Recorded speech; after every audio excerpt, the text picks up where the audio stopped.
weekend. I want to give a big shout out to all of our Colombian fans. It was Colombian Independence Day yesterday. Got on my Colombian jersey because they treated me real good when I went down there. A few years back, Medellin and Bogota, but that's not what we want to talk about today. We want to talk I about feel like we should talk about that. that was in a previous relationship. So that was a little bit different than what many people go to Colombia for. Um, For the culture and the food, you mean? exactly. Like I had some of the best food of my life. But it was also great, just like sightseeing too. Some of my favorite museums were down there. Actually, that tram around was a really good time. But as you've already heard, our listeners, we have our boys Waz and TC. Gents, how was the weekend? Fantastic, my dude. It was fantastic. We enjoyed, just a lot of fun in the sun, man. And Descendants, shout out to the Descendants DJs. They put on a good show out here in Brooklyn. So that was, of course, between that and Wu Tang. Shout out to the Wu when they finally made it to their final show. So that was definitely a gift for the summer. Yeah, TC. Yeah, it was a weekend. Nice. It was a weekend. Nice. Damn, son. Got nothing after that? I mean, I had a family cookout. I mean, we had a good time. Shit, man, we had a good All time. right. Hey, family's big, so got to enjoy the time while you have. But want to thank all the listeners. We just hit 1.15K on YouTube. A big shout out to all of you for giving us some love and support. Thank Slowly you but all. steadily growing on IG as well as on Spotify. So, hey, some of the messages getting out of here. Please keep sharing, keep clipping us, using whatever means to keep sharing the word about Them Boys Watch Footy. Where we want to start off is the women's game, the women's Euro. Some very interesting scenes that were happening all of this weekend. But one of the big matches that we want to talk about to start is the Germany versus France match. That ended with Germany taking that win in penalties. And kind of want to push this over to Wash, who's been our resident knower of all things women's. He's even called us out not knowing anything. We're heathens, huh? So, what did you think? Heathens, you damn plebs. Um, you know what? Actually, I did not get a chance to watch the France versus Germany match. I know that Germany won in penalties. It was 6-5, I believe. To be honest, I was actually totally focused on the Spain on the Spain match. Yes, Spain versus Switzerland, and the Lionesses coming back to win in penalties. To come back, from 2-0 down to come back and to win that in penalties, that was amazing. So, sorry, France, sorry, Germany. I know I was supposed to be watching that, and I was rooting for France. So I'm a little bit disappointed there, to be totally honest with you. But the Lionesses, like I said last week, I'm really been rooting for the Lionesses, and it was basically, not gonna lie, it was Arsenal versus Arsenal on that pitch. So that was just amazing to see so many amazing players. I mean, just so many amazing players overall. Shout out to all the both teams, but selfishly, wearing my new kit today, I got to give a shout out to Steve Blackstone, it was Chloe Kelly, and Leah Williamson. I mean, just oh my goodness, Alicia Russo. I mean, just so many of them playing against each other. Fantastic match. I mean, there were so many chances, and I honestly that game could have gone on for like another half an hour, but penalties are penalties, and the Lionesses came on top. Did you get to watch Spain or the Lionesses? Which one did you watch? No, funny enough, I only got to watch the Italy versus Norway match. That was the Wednesday one, and yeah, I didn't know what I was getting myself into because I had no idea about any players on either squad. I was really happy about it. Christiana Girelli, she was able to score in the 90th minute to win that match. It was the only match that Mm-hmm. only one that wasn't thought of as an up like that was a huge upset. Like nobody really thought that the Italian squad really had a chance. And Yeah. seeing that final goal in the 90th minute, I was just like, okay, we got some lore building within Yo, this space. don't close your eyes for the women's games. I mean, both of the competitions, both AFCON and the Euros, have been down to the wire. I mean, Ajimang's goal, that was the 81st minute to bring it, level 2-2 for the ladies, for the Lionesses. That was just, I was like, what? Yo, do not close your eyes. I mean, and again, for all these matches, everything's been coming down to the wire. It's all come down to penalties. I'm so ridiculous. Like, had to watch 4 penalty shootouts, in like the span of 36 hours. Yeah. Fantastic, stressful. Definitely was stressful. That's fantastic, but great results. So, and what did you think of Spain versus Switzerland? I mean, Spain is still like the team to beat within this, but you kind of saw a little bit of a chink in the armor. I mean, other than the red card, which kind of changed like the no Maritz's, but that was the end of the match. Like Spain still had it kind of in the bag, but usually Spain they batter people in the very beginning, but Switzerland were able to keep up. We were talking about how we were missing Alicia Lehmann, and she actually made a stop for the Swiss team. And I was like, wait, was she not a part of the team to start the tournament, but they needed her so bad that she came back? Like, like what's going on here? Actually, and I mean, obviously she was like the poster lady for for the Swiss side, but actually, where has she been? She hadn't been the entire tournament, really. When we first started talking about the was she injured? Euro, they said she had been omitted from the squad due to not match fitness, and she hadn't been playing much for Juventus when she made that move over, and she was kind of like in and out of just the Swiss squad, so they had brought other players. But she came in at the very end, like at the very end of the round of 30. I mean, not the round of 32, but the quarterfinals, and she was able to make an instant impact, even though they ultimately lost. But she still made a pretty big impact when she came on. Yeah. I mean, the like you said, there was definitely a chink in the armor shown to Spain, and Switzerland was a very physical team. They just didn't have the attacking prowess that Spain had. I mean, that's really what it came down to. And Spain, 2 goals in less than 5 minutes in the second half to take it. At that point, I don't think it was too late for Spain, and it was too late for Switzerland. And they even and they almost scored a third. Yeah. So shame for Switzerland, but now we get to see the next round, which is just going to be I think this is what we've been waiting for. So Italy and England tomorrow. Yep. And Germany versus Spain. So before we go to the English side of the England-Italy match, I do want to make sure that we call out the vile, wicked abuse that Jess Carter has been receiving. She's been getting a lot of racist abuse online based off of that first match against France, and like this entire tournament. Like there's no place for this in football, and I'm glad that a lot of people are being able to step up and talk about this. I'm very happy that we're able to step up and talk about this because there's no place for that anywhere in this beautiful sport that we have. So 100%. Fuck all those haters. Yeah, it's been Just Carter. Entire time. So, but yeah, looking forward to this match, England versus Italy. Who you got in that? I mean, like I said, I'm still going. I'm going for the Lionesses. To take the whole thing. I mean, they are the champions. So, I'm going for them the full way. And just to touch on that last point really quickly.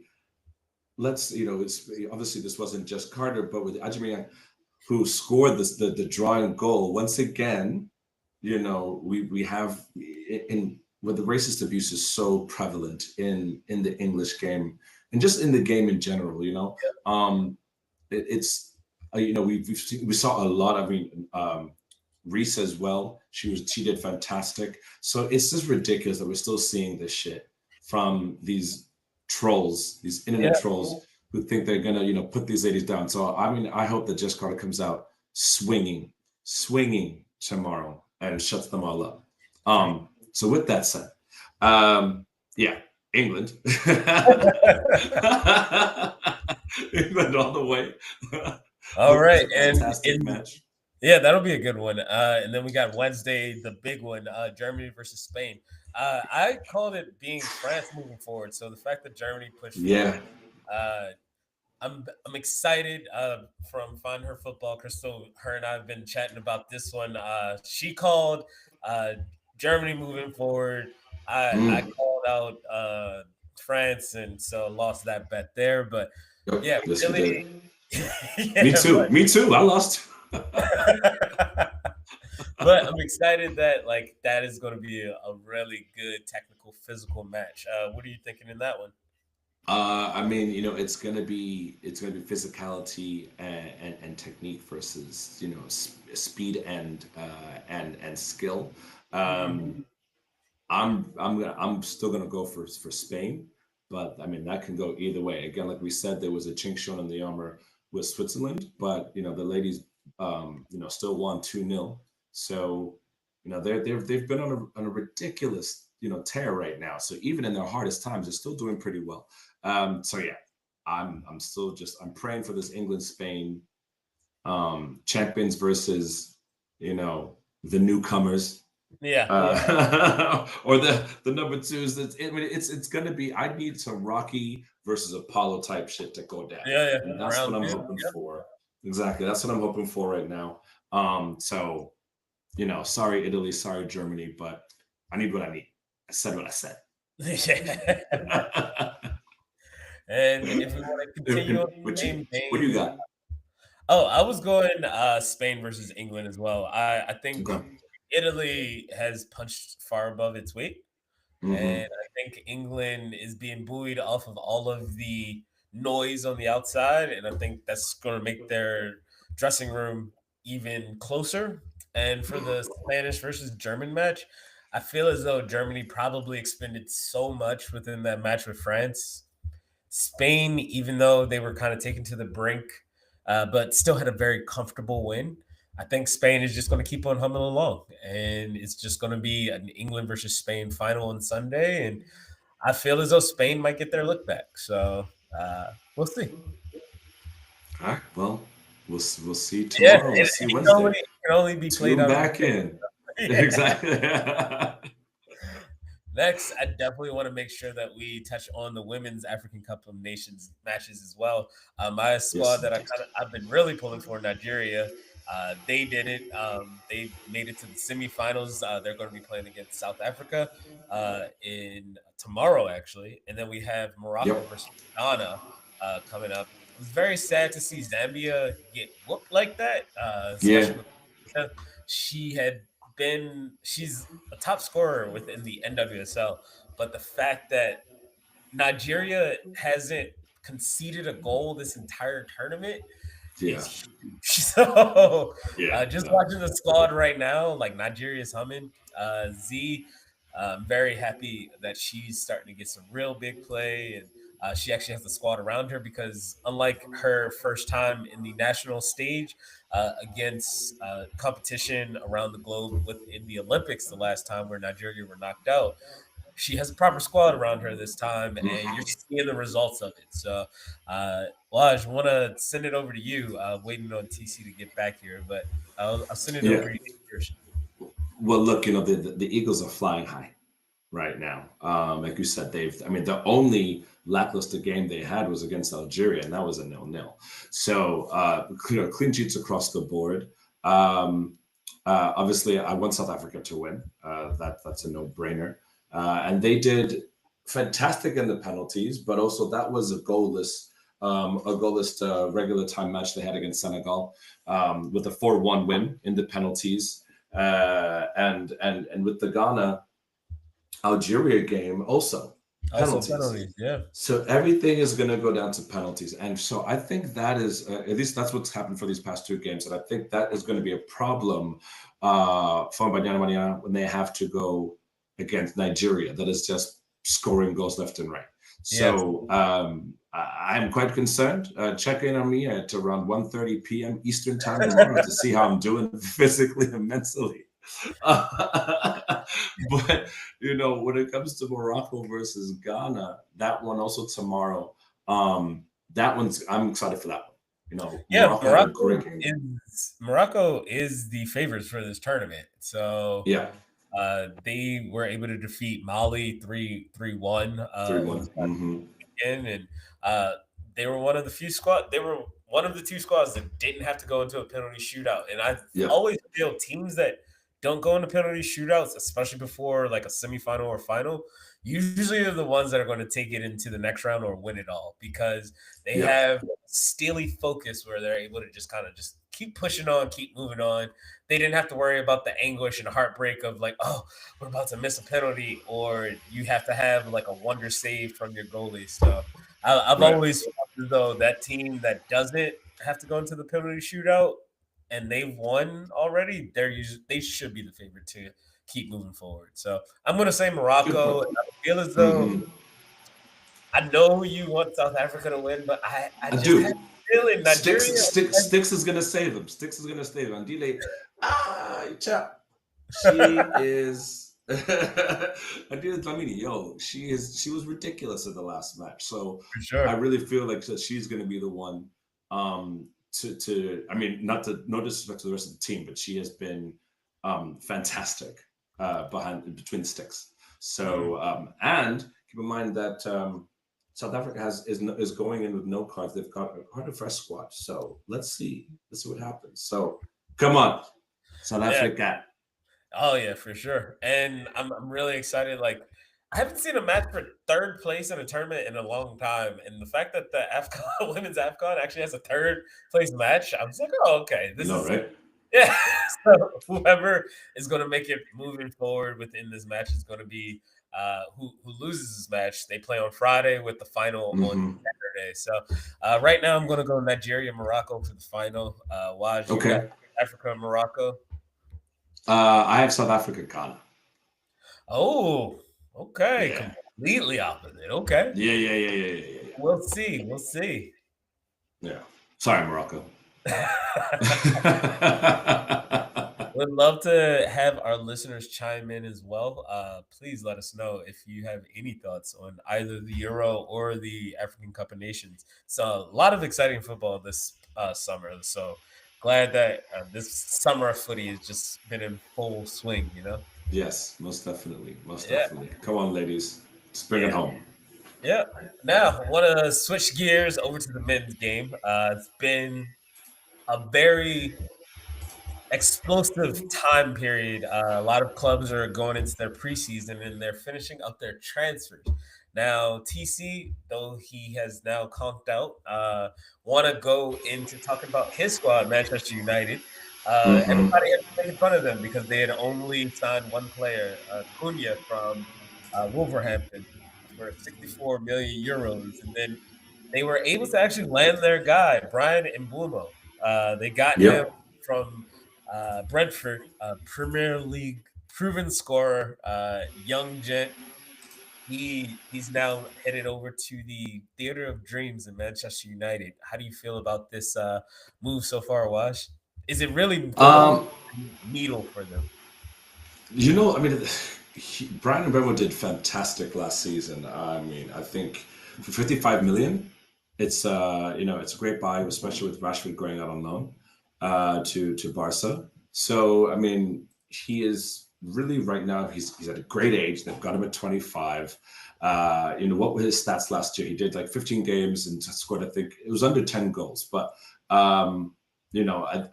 this is his breakout right now. Again, he's 26. They've got him on a great contract, and honestly, I think he's going to be. I think Manu is always great at finding these hidden gems, particularly at striking. Now, the problem there is sometimes those gems burn out, or it just doesn't work with the system, particularly now with all the changes they've had in the management.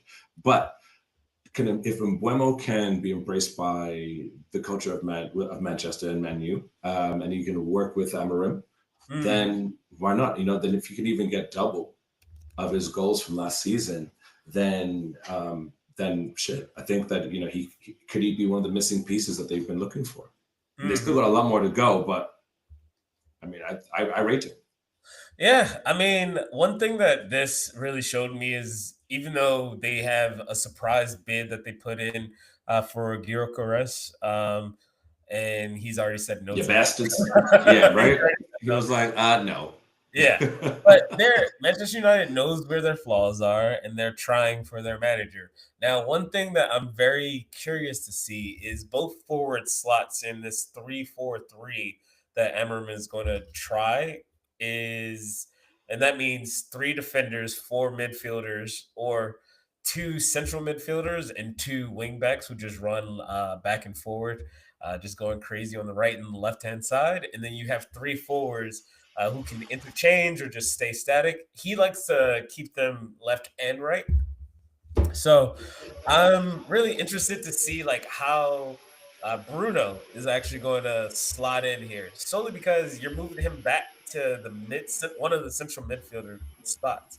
I don't see Cunha and Mbuemo going to be like at the top because as of right now they have Xerxes and Rasmus Højlund leading their charge as the main striker for the squad. So their team is going to be a little bit out of whack. They're going to be out of balance for a little bit, especially because they don't have a center defensive midfielder that they trust, and their defense is already shaky as is. So I'm excited to see, especially because Arsenal has that match, the first match of the season. So it'll be something really to look out for. I mean, the fact that they, I just gotta bring this up. I mean, like they drew the Leeds 0-0.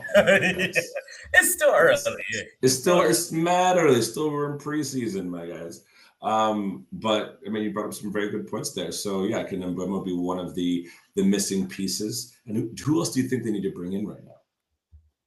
I think they need or what else do you think they need to bring in? They need a goalkeeper for sure. Yeah, what you don't like? Oh nah. Oh yeah. Oh nah. It's not for you. Not for you. It's not that he's not for me. I think he's already getting so much backlash, and this is his now 3rd season coming in. Yeah, he's already getting killed by like all the Manchester United faithful. Like one more season where it just doesn't work for him. Hey, we got our Manchester United. Hey, he's alive.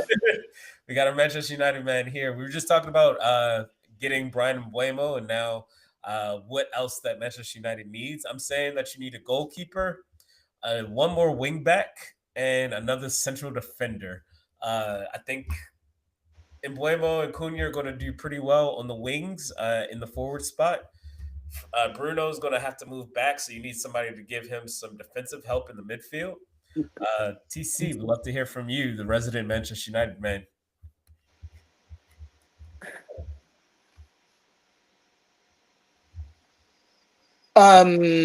Yeah, so yeah, whatever you've been reading, fuck about Man United. Don't talk about Man United, okay? Don't talk about Man United, okay? Don't talk about us. We're giving you some props, like you actually got your guy. Oh no. Let's talk about Arsenal spending half of the world's GDP to build a new town. Let's get back to that. What happens if you don't? We haven't even gotten there yet. Well, that's where we're going today. Fuck Man United. I don't give a fuck. People wearing Arsenal shirts. What happens? All the money you spent. And what's going on with Victor? Why aren't you signing that shit? Let's get him in. You were spending 200. How much more money can you spend? We need to check your fucking shit going on there. That's some shady shit. Wait. What? Liverpool's already used way more money than us. They spent 130. They spent what 130 so far. Okay, and Manchester City, including their winter transfer, so that's all of 2025. You know who else does the thing that you're doing? I'm not gonna get us flagged about it. Answer the question. Don't be. That's what they're doing. I'm asking you about that team. Don't deflect and say who. Answer the question. It's an arms race within the Premier League right now. No, man, don't do that. Just answer the question. Don't deflect by. Don't do that. Please, just answer the question there. We were talking about Manchester United. I don't. And so we've pivoted. We've pivoted because we've been a little too focused. We gotta end the entire segment on Manchester United. You know, I'm tired of this ganging up on Manchester United. Yet you don't want to answer the questions of Arsenal. Y'all have made some good changes. We're saying what else you need to continue to get up who is of the table, you know? You telling me what we need? Is that what you're telling us? Is that what you did? Telling me what we need? You? Yes. Hey, TC is now us. Okay. Wow. Well, go ahead. What else we need? goalie, Goodness. A goalie, another please. central defender, another wing back, probably a backup winger as well. Am I off in that assessment? Yes. So, depending on who you are and where we are, I don't know about the goalkeeping situation. I think that's a tensive one.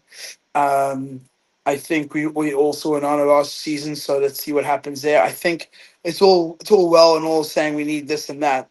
However, people have got contracts. Contracts cost money. Dudes come in. It's nice to wish, wash, and wash. But the matter of the reason Rashford isn't getting sold is because you can't just dude's got years on contract cost. That's why it's loans. So as much as we want to wish wash, I'm coming down to what's realistically going to go out the door. Realistically, what's going to go out the door is what we're seeing.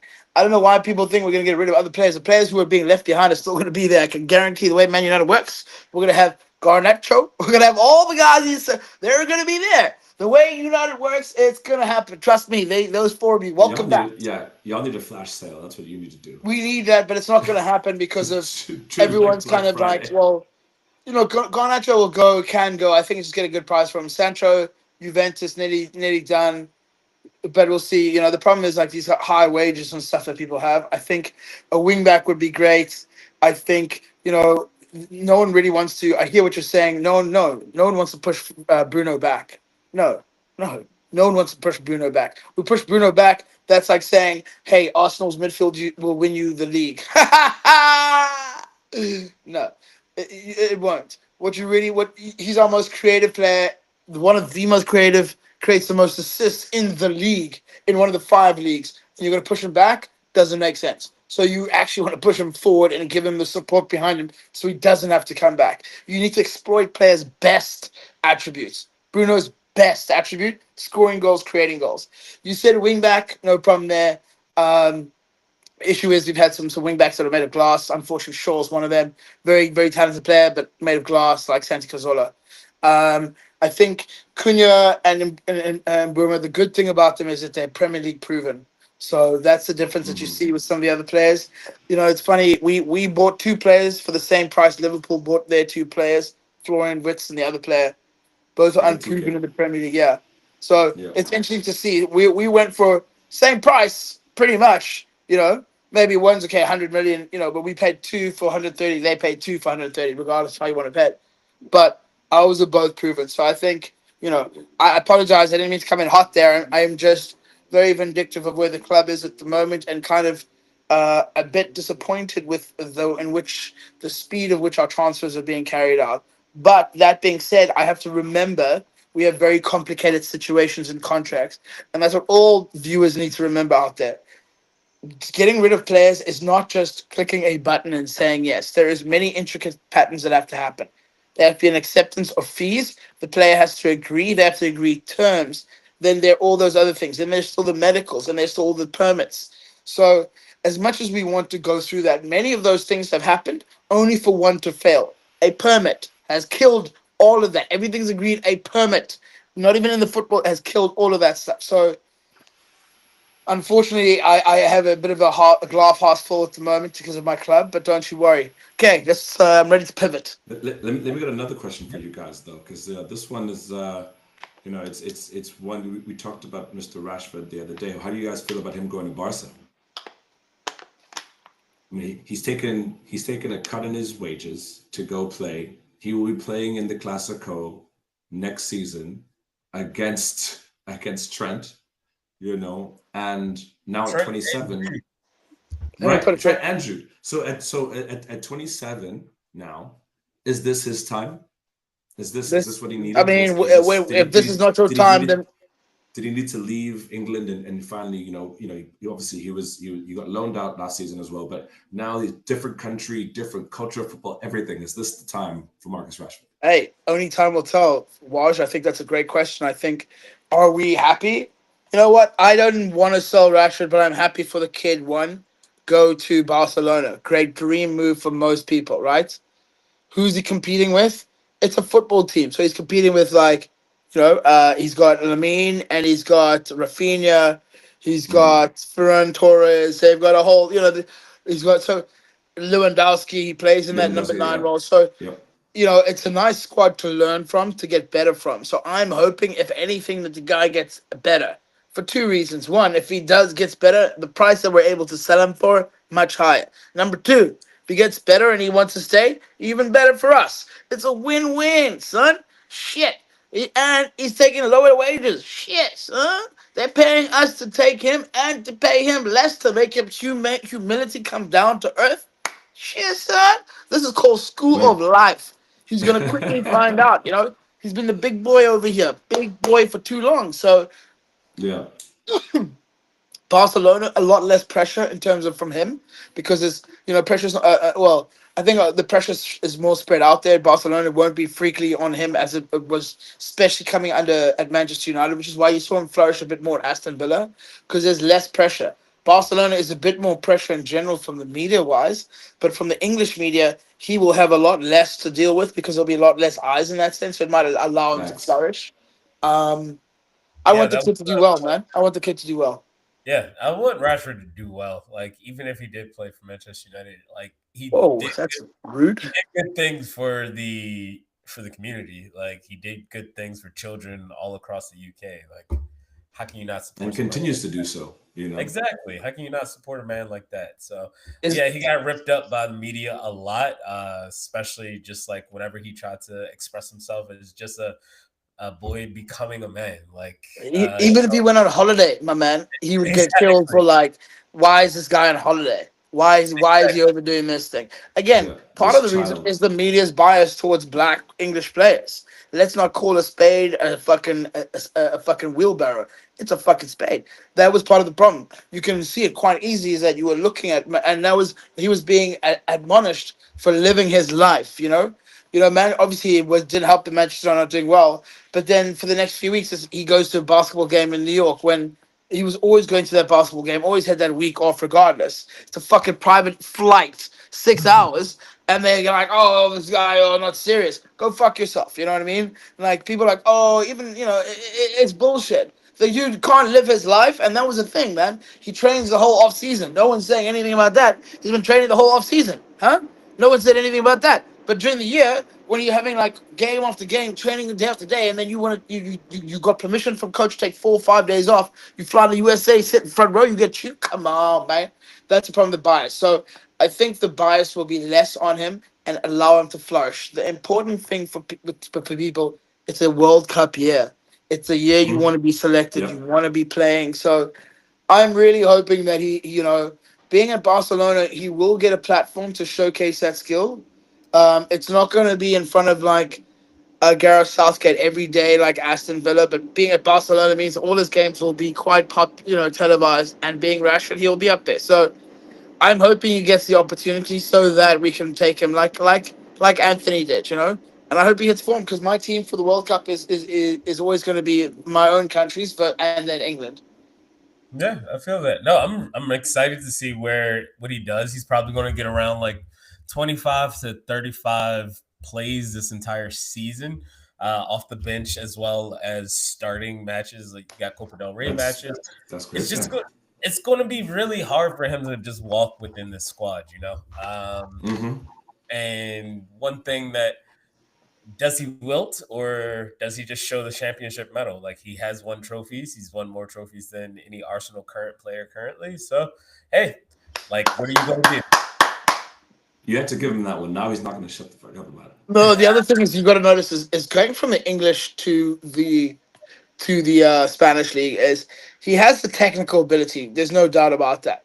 What he does have as well is, and I hate to use these words to describe another black player, but he has I'm going to use different words, tenacity and attributes that are needed in the Premier League, that he has really excelled with him in the Premier League, that would only propel him in the Spanish league. You know, Yes. things that he can lean on very heavily from the Premier League, like we've seen with Anthony, that we see that players who kind of have developed in the Premier League, when they do go to the Spanish league, they're very robust and able to handle the physicality needs of that because of the Premier League. So that might hold him well. And to be fair, like we know, a squad, people get injured. Barca is very, very is one of those teams that does seem to have a lot of injuries. Um, So I think he's going to get more than 25, 35 games. They played 60, 72 games last season.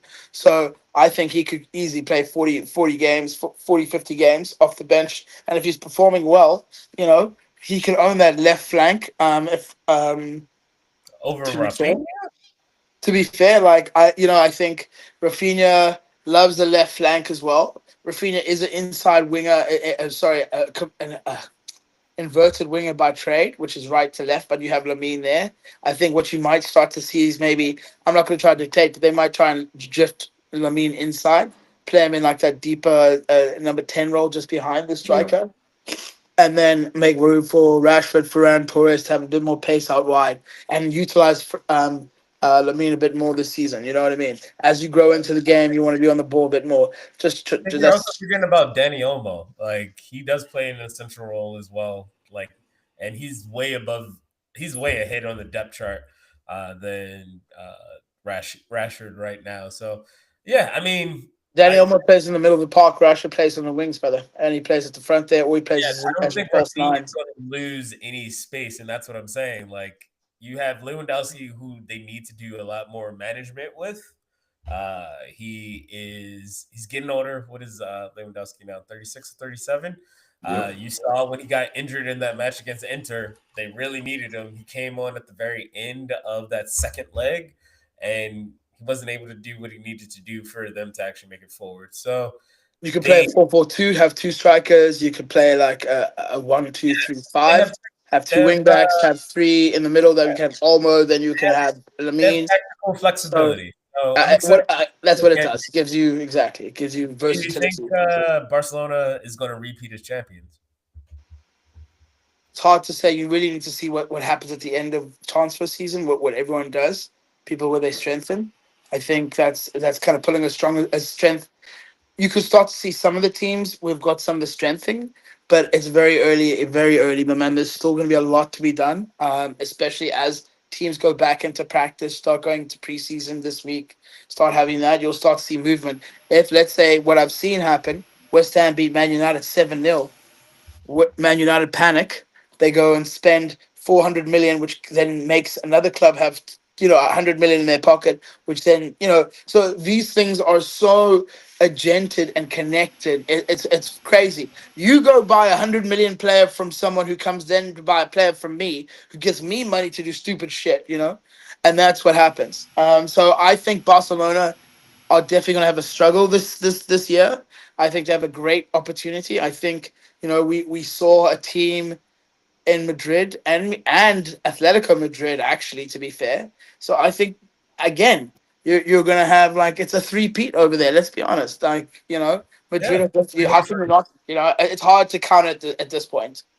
Oh, for sure, for sure. All right. Well, yeah, listeners would love to hear. I saw some chats that we did have over on the YouTube side, and that's what I want to give it up to y'all. Definitely, Rashford. He's going to make a name over there. So, moving forward, right now we're going to talk about Arsenal's transfers and the saga that we are going through right now. Kepa came over from Chelsea. Madueke, Mandem FC. Y'all know how much I love that transfer. He's coming over. Norgard from Brentford and Zubimendi from Sociedad. Waj, do you feel as though that if we get Eze and we get Gyökeres, this is what we need to just we can do it. I mean, is it what we need? I mean, Gyökeres, absolutely. That is, let's start there. And this is, just like TC said, this has been a very long and arduous transfer to get this over the line. But he's exactly what we need. And let's just pray that he's got not only the I'm going to take TC's word, but the tenacity and skill and the wherewithal to jump into the squad, especially now that he's not making preseason, and jump into the squad early and make an impact. So that's what we need. But obviously, he was practically scoring almost a goal every game last year or every match. So if we get Gyökeres, and then he can have the depth behind him as well, because don't forget, that's the most important part. Will even Jesus and Havertz be able to play behind him, or how will they be utilized? Now Jesus is Zubimendi, still out. I thought Jesus is still out injured. Yeah, I mean, when he comes back, though. Right. Yeah, and he does. I mean, and again, he's missed the glass too. So, so will Gyökeres have a backup? Can he do it by himself? That's question one. His backup is definitely going to be Havertz, or they're going to be playing like interchangeably within the different cups. I mean, the first cup that's exactly the Carabao Cup, so there are going to be a lot of matches going to be played from August to February of next season. And in Champions League, you have Carabao Cup, you have international friendlies, you have World Cup qualifying that's going to be finishing up at the end of this year. Like, there's going to be so many matches to get all of these players their playing time. So I'm glad that the squad is being reinvested now. But yeah, get us Eze, get us Victor.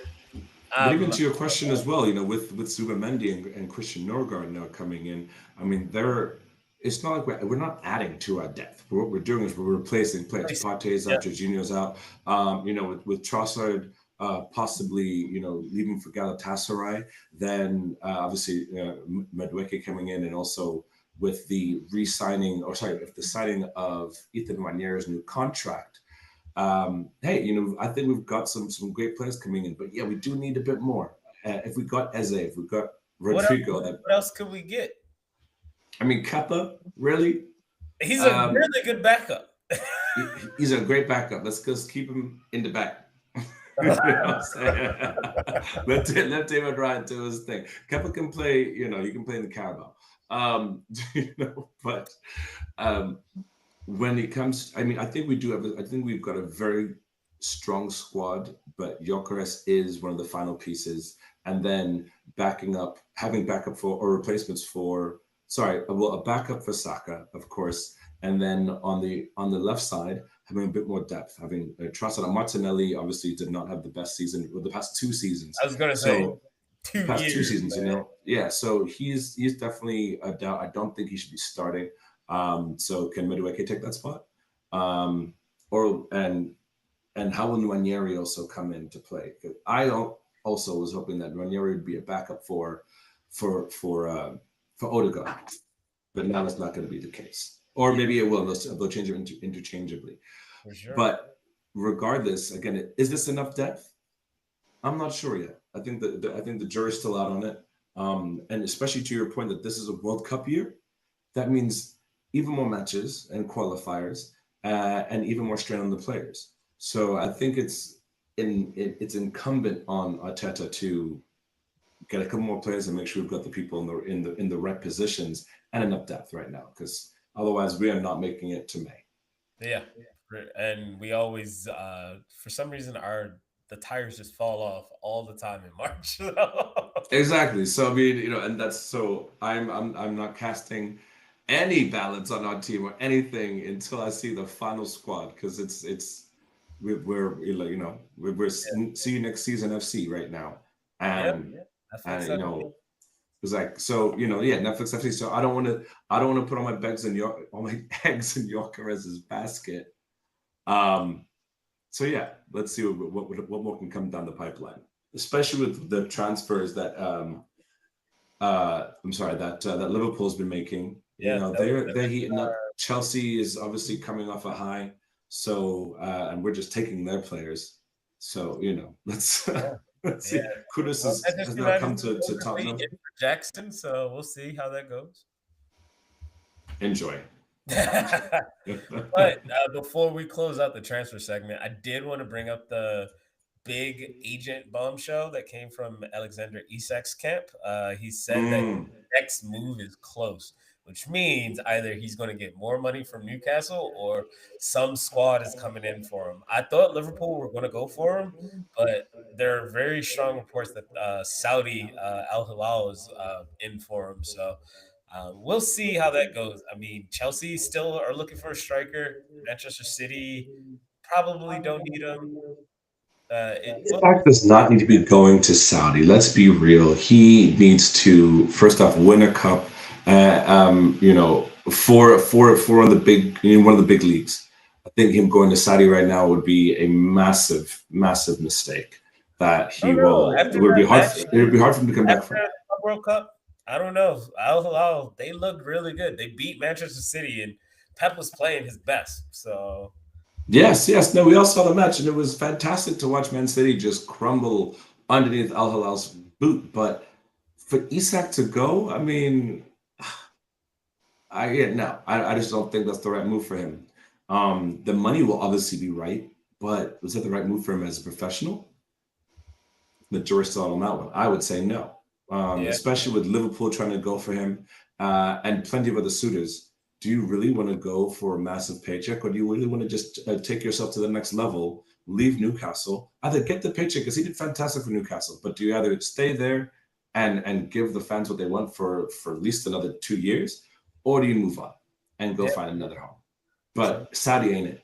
Yeah, we'll see. We'll see.